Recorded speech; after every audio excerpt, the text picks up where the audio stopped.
Est-ce que c'est moutard? Moutard. Est-ce qu'il faut être marmé? Ma pitom, je l'ai dit moi-même. J'ai fait chouva et demandé pardon à tous ceux que je leur ai dit. Non. Et, venez, on prend la Khoumra sur nous. Pourquoi on prend la Khoumra? Parce qu'en réalité, ça dit qu'on est dans la douleur. On n'est pas ici en train de parler d'autre chose que la douleur. Il dit le Rav, surtout t'as bien Israël, regarde comme c'est Asimcha. Et quel Simcha ta Shrina. Ita Tiferet Shlomo. תרצה הארץ ושבטיה. הנראה לפרש כוונת הכתוב להורות כגדל מעלת יום השבת בזמן הגלות. Ils disent Chachamim, la grandeur du Shabbat pendant la période qu'on est dans la galoute. Sheba Yom HaShabbat yesh simcha. Quand il vient Shabbat, il y a une grande simcha. Lifnei Hashem. Yoter bizman shvet hamikdash kayam. Personne ne crie tzadikim. Ça, je vous remettre le monde est le plus grand au moment du Shabbat que quand il y avait le Bet Hamikdash. Sifrei Kabbalah. J'en commence. Est-ce que je recommence avec qui? Est-ce que quelqu'un il comprend ce qu'il a marqué? Je recommence. Ma'alat Yom HaShabbat, Bisman HaGalut, la Ma'alat du Yom HaShabbat, Bisman HaGalut, dans la période que l'on est ici, le Shabbat il est plus grand que quand il y avait le Bet Hamikdash. La Simcha d'Hachem elle est plus grande maintenant. Quand? Shabbatot. Simcha, Lifnei Hashem Barach Baruch Hu Yoter, Bisman Bet Hamikdash היה קיים בישום, דשבת קודש נעשה ייחוד למעלה גם בזמן הגלות. Puisqu'il se fait une relation, un yichud, une unité, une relation avec le maître du monde. Et donc, alors le maître du monde, lui aussi, il est Begalout. Le Shabbat, il retrouve ce sanctuaire. On a fait ce shiur-là, vous vous rappelez? Je suis avec toi quand tu betzara, quand tu souffres. Il faudrait que déjà tu souffres. Imo anochi betzara. Je suis avec toi partout où tu es. À l'époque, on ressentait le maître du monde, même quand c'était rôle.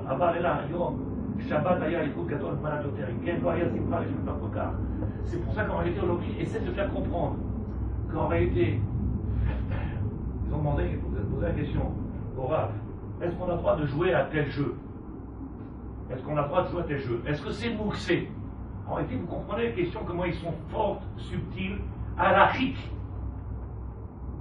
C'est Shabbat, on pose des questions, est-ce qu'on a le droit de jouer au domino?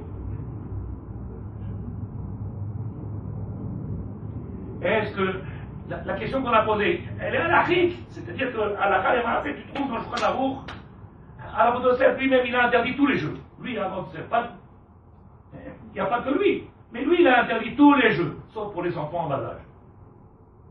Mais le Shabbat, quand il n'a pas de relation, qu'est-ce qu'il est long, Tzadikim, le Shabbat. Qu'est-ce que t'en souffres? Tu souffres le Shabbat, tu sais.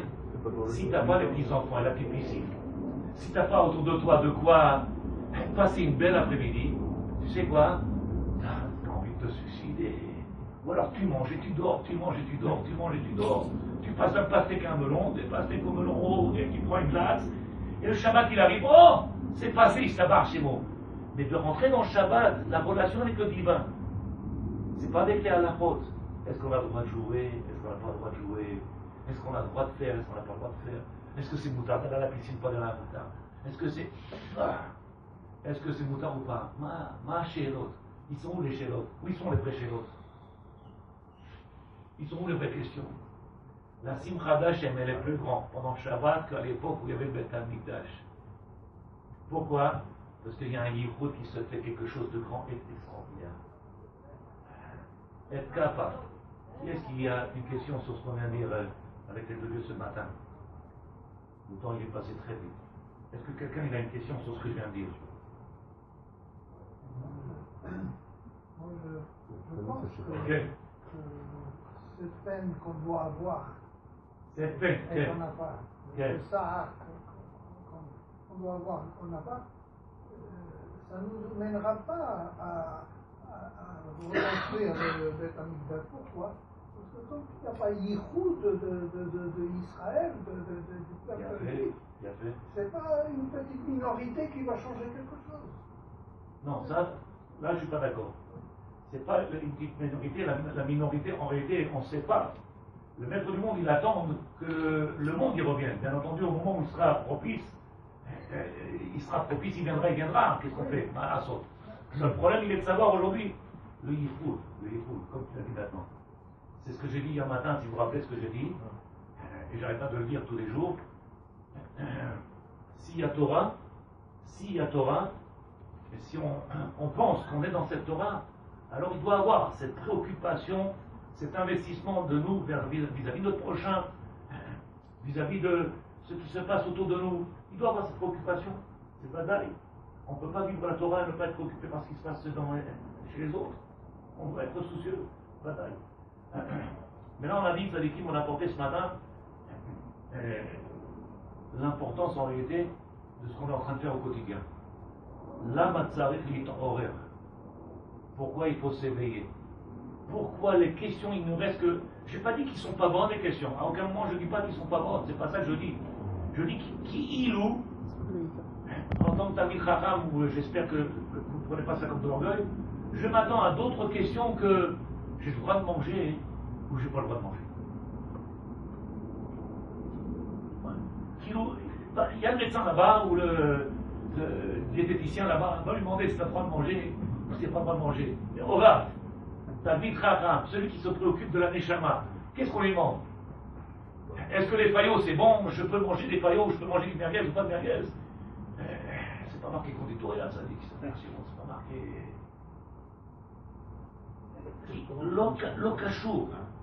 L'okachour, c'est pas relié.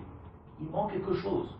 Et on reste dans cette dimension-là. Je n'ai pas dit que c'est pas bien, je ne dis pas que c'est pas bien.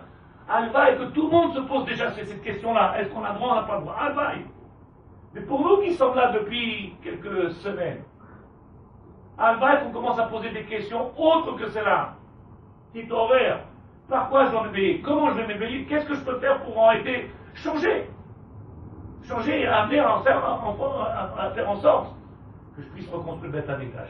Est-ce que j'en suis persuadé que dans mes mains, j'ai le corps, le potentiel, la possibilité de le faire, oui ou non? Si oui, c'est ce qu'il faut faire. C'est ce qu'il faut faire. Le Rav, il a demandé, les gens se posaient la question, est-ce qu'on a le droit d'aller dans les piscines? Est-ce qu'on a le droit? Est-ce que le Rav, il a dit oui. On sait très bien que cette période-là, elle est négative et que, à part le fait de venir ne pas trop se réjouir, il y a eu tellement d'accidents dans ces périodes-là. Et moi, j'écoute le message, je me rappelle quand j'étais petit. Peut-être que vous avez passé ça. Oh là là, c'est la période des gens en danger, il ne faut pas. C'est ce que vous en avez. Oui. Voilà. On attend après Tisha B'Av, on s'éclate. Ça marche, ça dit qui? Je me rappelle, j'étais gamin. Il finit Tisha B'Av, attends un petit peu, fais patience. Il passe. Personne ne m'a dit, attends, construis Beth Amikdash, et on s'éclate. Il passe Tisha B'Av, il finit Tisha B'Av, et j'ai grandi. Avec une. Comme ça on entend. Il passe Tisha B'Av, après, Moutarim, tu vas à la plage, Paris, attention. Tu vas à la plage, tu vas à la piscine. Est-ce qu'il y a des dangers, pas de dangers? Quel rapport, ça dit qu'il tous les jours, il y a des dangers. Le fils, il a été noyé. C'était pas Tisha B'Av, c'était Shavuot. Il est noyé, 40 ans, un gamin, il est parti. Le fils il est parti combien? La dame là-bas, elle est partie, elle est noyée. C'était pas Tisha B'Av, c'est pas les 3 semaines. Pourquoi? Cette période-là, il y a beaucoup de trains qui rentrent en collision. Il y a des avions qui perdent il y a Istabar chez moi. Comme ça on l'a grandi. Qui est-ce qui m'a compris ce matin? Attends qu'on construise le Beth Amikdash, qu'on puisse se réjouir. Attends qu'il passe Tisha B'Av. On ne parle pas de la même chose. On ne parle pas de la même chose. Qui est où? On n'attend pas. On n'attend pas la reconstruction de Beth Amikdash. On n'attend pas. C'est pour ça que j'ai dit, si vous vous rappelez, il y a 2 semaines le Shabbat, parce que le Shabbat, je n'étais pas là. J'espère revenir le plus vite possible. Mais il y a 2 semaines, j'ai dit, on va recommencer les slichot, ça dit qui? On va faire la même chose que l'année dernière. Et l'autre il s'est fâché, l'autre il a dit je vais au premier étage, au premier, au troisième. Ça change quoi, premier étage? T'as fait des slichot? T'as senti que les gens étaient en train de pleurer? Essayez de comprendre, que lui il fasse que vous pardonnez ce que je dis de Tzadikim. Ah, vous avez ressenti, tu sais combien je t'aime. Ça a changé quelque chose au premier étage, au troisième étage? Les gens, tu les as vus pleurer?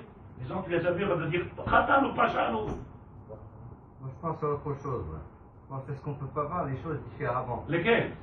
Parce que quand quelque chose de mauvais est passé, tout de suite on pense à la reconstruction. On est dans l'espoir. Il y a fait. Alors là, est-ce qu'on peut... là, on voit quand on parle, tout le monde dit ça va être des Hachem, on ne va pas faire Tisha B'Av, le troisième temps il sera reconstruit, tout ça. Donc on est tous dans l'espoir. Quand on est dans l'espoir, on est dans la joie, forcément, non? Quand on est dans l'espoir, on est dans la joie. Ok. Hein? Okay. Donc là c'est peut-être une notion différente. Mais la joie de dire que Bezrat Hashem on va le faire, on a eu toute une année et on n'a pas eu le souffle. Maintenant il nous reste quelques jours encore et on dit Bezrat Hashem on va voir. C'est-à-dire qu'on a la pipa, on a l'espoir. C'est banal, on doit vivre avec l'espoir. Mais de l'autre côté, chaque jour qui passe et chaque heure qui passe, on doit avoir cette sahara là, cette douleur là. Je t'ai pas demandé de prendre un couteau de fer harakiri. Personne n'y fera. Personne n'y fera, ça dit, de faire harakiri. C'est même pas Poirier s'il a fait Je sais pas si tu comprends. Je t'ai pas demandé de venir et de venir de faire de la flagellation, comme ça on dit, se flageller là-bas, se prendre des... Non, on n'a pas demandé. Et que le temps il se rapproche, il nous reste encore quelques heures. Il nous reste quelques heures. Le peuple d'Israël, est-ce qu'il est Moukhan? Est-ce que moi, je suis Moukhan? En réalité, la question qu'il faut se poser, c'est pour ça que je vous ai amené ce que je dis ce matin. Est-ce que moi, je ne parle pas intellectuellement, est-ce que dans ma tête, et religieusement, je ne sais pas si le mot est exact, rouchani, spirituellement, est-ce que moi je suis prêt aujourd'hui? Est-ce que c'est ma volonté? Est-ce que je vis pour ça aujourd'hui le jour? De se réjouir comme tu le dis. Il faudrait déjà dans la dimension de dire, c'est ce que je vis à chaque instant, je l'attends. Maintenant, comme je dis souvent, je parle avec des gens qui disent, mais oui, moi à chaque instant, bien sûr. Ouais, mais pourquoi tu perds ton temps alors? Superficiel parfois. Pourquoi tu perds ton temps? Quelqu'un qui vit ça, il est préoccupé par ça, il court du matin au soir pour le reconstruire. C'est sa devise. Parce que les gens dans la tête, ils ont un deuil. Dans un deuil, c'est fini. Il ne revient pas. Par contre, le tsar, on peut en sortir pour remonter.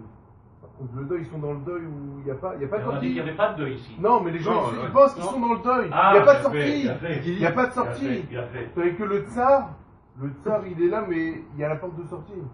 Tu as raison à 100%. On parle d'un... Il y a un problème, en réalité, c'est que c'est vrai qu'on n'arrive pas à ressentir ce deuil-là. Parce que pour désirer la reconstruction d'Emet et la vivre en son fond intérieur, de vouloir la reconstruction du Beth Amikdash, il aurait fallu, et c'est ça qui me montre, c'est ce qu'il a dit le carton. C'est ce qu'il dit les cartons. Il a dit le problème qu'on a, c'est qu'on n'a pas vu le Beth Amikdash. Non, c'est faux. On n'a pas vu. C'est faux. Celui qui est dans la Torah. C'est faux, parce que la mitzvah sur laquelle tout est basé dans toute la Torah, c'est pas le Beth Amikdash, c'est Yetziat Israël. Je sais pas si tu as entendu, j'ai été trop vite. Je parle pas de Beth Amikdash, le Beth Amikdash. Beth Amikdash, il vient beaucoup après. La mitzvah, qui est le yesod, la base, de toutes nos mitzvot et de tous nos maaseh, les filim, la mezouza, le Birkat Hamazon, le kiddush, toutes les mitzvot que l'on fait, ils sont Yetziat Israël. Tu as été là-bas? Maran, qu'est-ce qu'il dit? Qu'est-ce qu'il dit Rambam? Celui qui vient et qui dit, qui où j'étais là-bas, je suis sorti, lo yafet Yehovah. Ani, j'étais là-bas. Je suis sorti d'Égypte. Sinon, lo yafet Yehovah. Je suis pas en train de venir dire les ma frères raconter une histoire que mes parents ils ont été en Égypte et qu'on est sorti. Je suis en Égypte. Je vous explique ce que c'est l'Égypte avec les deux dieux. J'ai pas arrêté de le dire dans tous mes shiurim. Ça n'a jamais existé. Le Makom, l'Égypte, à part le petit Makom là-bas où ils sont les trois pèlerins, l'Égypte en elle-même n'a jamais existé. C'est pas ça qui nous empêche. C'est cette Égypte qui est à l'intérieur de nous qui nous empêche de se réaliser. Toutes ces barrières-là, Rouhani, toutes ces barrières-là qui sont dans nos têtes, qui nous empêchent en réalité de vivre cette spiritualité. Si chacun de nous il enlevait tous ces méthares, toutes ces barrières qui sont à l'intérieur de nous, tous ces boulots, toutes ces barrières qui sont à l'intérieur, alors on pourrait vivre quelque chose d'extraordinaire. Mais c'est ce que je dis, je me contredis jamais dans ce que je dis. Arrête de rester intellectuel. Commence à vivre. Si je t'enlève le temps que tu passes sur ton ordinateur, devant la piscine, devant le machin, devant le truc, devant le machin, devant le truc, à te préoccuper à fermer les... Si quelqu'un il sait que le Beth Amikdash va se construire, comme il dit le Khaled Pasraïm, il n'a pas le temps de s'occuper des tissus qu'il y a dans la maison, tu n'auras pas le temps, ça ne sert à rien. il serait préoccupé par la construction d'un Amikdash. C'est pas ce que l'on dit. Donc ce que tu dis, c'est qu'intellectuel. Ce que tu dis, c'est qu'intellectuel. Notre Torah est basée sur un seul, comment on appelle ça? Un seul marassé, Yetziat Misraïm. Qui est-ce le soir de Pessah, il sent qu'il est sorti d'Égypte lui-même. Sortir de l'Égypte, ça veut dire être capable de se sentir encore plus libre que je n'étais avant, parce que j'avais trop de barrières qui m'empêchaient. J'étais tellement prisonnier de la matière, j'étais tellement prisonnier d'eux, et combien de l'influence de Yavan, l'influence de la philosophie, l'influence de l'intellect, l'influence de casser tout ça, il sort de l'Égypte. On est en plein Israël, le mec il est en plein tzaddik Caire. En plein Caire, le Caire. Oui. Comment on appelle ça? Dans la capitale. Il faut arrêter de se mentir. Sans porter le jugement, il faut arrêter de se mentir. Combien aujourd'hui tu t'es investi pour sortir de cette Égypte? Qui est-ce qui a une question à poser? Rappelez-vous ce que je dis. Le Shabbat. Le Shabbat. Peut-être que c'est pas bien ce que je dis, mais à l'époque, moi, mes enfants étaient jeunes. Le Shabbat, c'était pas le parc. Aujourd'hui, le parc, il est plein. C'est un marché bon. Tu veux, il faut protéger jusqu'à 120 ans. Les enfants, ils ont le droit d'avoir 1 heure de jeu, mais pas du matin au soir, et qu'il n'y a personne dans la synagogue pour étudier. Et que tu vois les gens qui viennent juste pour la tefila. Shabbat, c'est le makom de quoi? Makom Bet Amikdash, un Chibour Agadol. Tu te trouves avec 3 pèlerins. Au moment du shiur, je parle de chez moi, dans les autres makom je ne connais pas. Mais ici, tu te trouves avec 3 pèlerins. Et tu prends un shiur dans le parc, tu aurais 3000 personnes. Et s'ils venaient tous à la synagogue, et si on comprenait l'importance, je ne sais pas si vous comprenez ça, Tzadikim, c'est vrai, on a le droit d'avoir des petits enfants, des petits arts, on a le droit de venir. Mais il y a un temps pour chaque chose. Il y a un temps pour les enfants, pour sa femme, mais surtout un temps pour Hachem et pour la Torah. Et Shabbat, il devrait être comment on appelle ça, le repère pour nous. Le symbole de celui qui vient, qui attend Béhémet, la reconstruction de l'État-Mikdash, c'est Shabbat. C'est Shabbat, mais un avant-goût de demain. Qu'est-ce que ça va être demain? Avec tout le monde dans les parcs. Je ne sais pas si vous croyez, mais imaginez qu'il y en a un demain qui vient, le prochain maire. Oui, allez-nous. Il nous fait dans le parc là-bas des jets d'eau et des machins. Il n'y aura plus de place. Au mois de juillet, au mois d'août, on aura dans le parc là-bas, ici le parc, des jets d'eau, des machins, et les gens vont venir en maillot de bain, tu verras, ça sera. Moi je parle de chez nous. Je parle de chez nous. J'ai pas été, je ne connais pas. Mais déjà ici tu viens, et tu verras demain, c'est fini, les synagogues ils seront vides.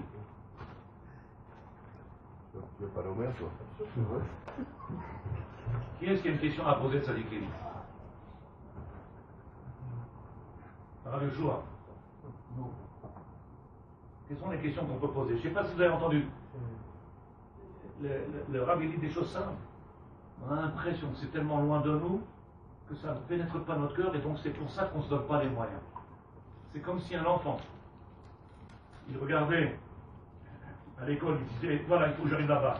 Oh là là, c'est tellement loin de moi que je ne me vois même pas être docteur, encore 10 ans d'études et laisse tomber. Qu'est-ce qu'il fait? Dès le départ, il s'est coupé. Il dit je veux faire mécanicien. Je vais aller vendre des fruits sur le. Je n'ai pas dit que c'est un mauvais garçon. Je vais aller vendre des fruits sur des légumes. Je vais aller. Qu'est-ce que tu veux qu'il fasse? Pourquoi? Parce qu'en réalité, il a enlevé le potentiel qu'il a. Est-ce que chacun de nous, on utilise notre potentiel? Ça va. Comment ça dit?